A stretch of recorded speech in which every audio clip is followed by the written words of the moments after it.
Before a single word is spoken, the African savannah stretches endlessly beneath the relentless sun. Heat warps the air, making the horizon shimmer as the earth and sky blur into an endless haze of orange light. The few sounds that break the silence come from insects hidden among the dry grass, whispering their presence in the stillness. It is a place both vast and unforgiving, a world where only the strong endure. And yet, against all odds, an 8-year-old girl sits alone in this merciless expanse, her small figure dwarfed by the endless wild.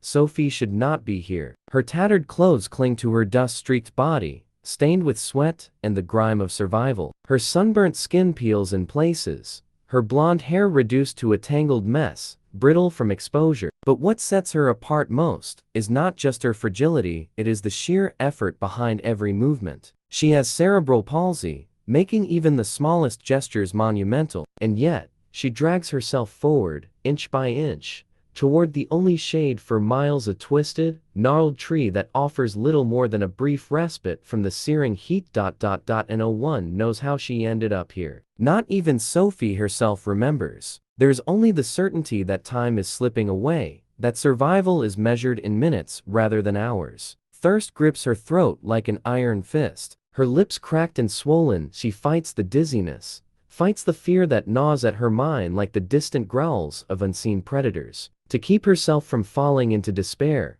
she gathers a handful of small pebbles and arranges them in a circle before her. A child's instinct, building something, claiming some illusion of control in a world that offers none. The silence is oppressive, nearly suffocating. Then suddenly, a sound, a presence. Sophie lifts her head, squinting against the sunlight. At first, she sees nothing but the endless stretch of golden earth. Then, emerging from the shimmering heat, a figure takes shape. Large, moving with a slight imbalance, a lion. Fear slams into her chest like a hammer. The creature is massive even at a distance, its mane wild and untamed. But something is off. As it limps closer, she sees why. It is missing one paw. Its gait uneven yet steady. Instinct tells her to run, but where would she go? She cannot even stand without help. The lion stops a few feet away, nostrils flaring as it tests the air. Sophie freezes, barely breathing. If it attacks, there will be nothing she can do. Yet, impossibly, it does not move forward. Instead, it lowers itself onto its haunches, watching her with an unreadable gaze. Seconds stretch into eternity. Sophie, trembling, dares a whisper. "Please, don't hurt me." The lion does not react. It simply lies there, as if making a decision beyond her understanding. The sun sinks lower, painting the sky in burning reds and deep purples. As darkness settles, so do other dangers. Hyenas appear, their eyes glowing in the distance, circling like shadows drawn to the weak. They smell her fear. The lion rises. A low growl rumbles from deep in its chest, vibrating through the ground. The hyenas hesitate. One steps forward, testing the limits of the wounded predator. The lion does not wait. With a sudden, powerful strike of its remaining paw, it sends the scavenger tumbling back with a yelp. The others reconsider, retreating into the night. Sophie exhales shakily. She does not understand why, but the lion, this wild, fearsome creature, has chosen to protect her. As night deepens, she curls against the tree, exhaustion dragging her down. The lion remains near, ears twitching at every distant sound. At some point, it shifts closer, its fur brushing against her. The warmth is unexpected, comforting. Sleep claims her, fragile but real.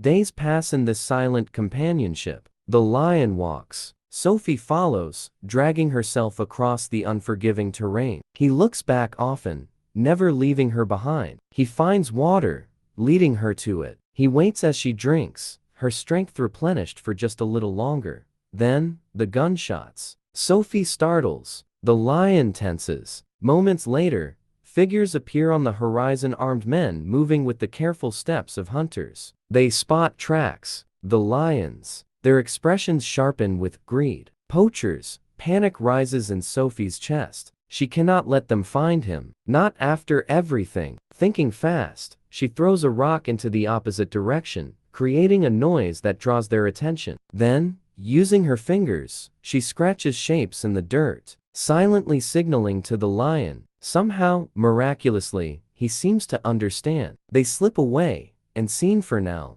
but escape is fleeting. The poachers are relentless. Sophie stumbles, her body failing her. The lion lingers, as if torn between leaving her behind or facing an unwinnable fight. Then engines, a convoy of vehicles appears. Not poachers, wildlife protectors. They see the girl first, shock flashing across their faces. Then, the lion at her side. Guns rise, but she throws herself forward, hands up. Don't.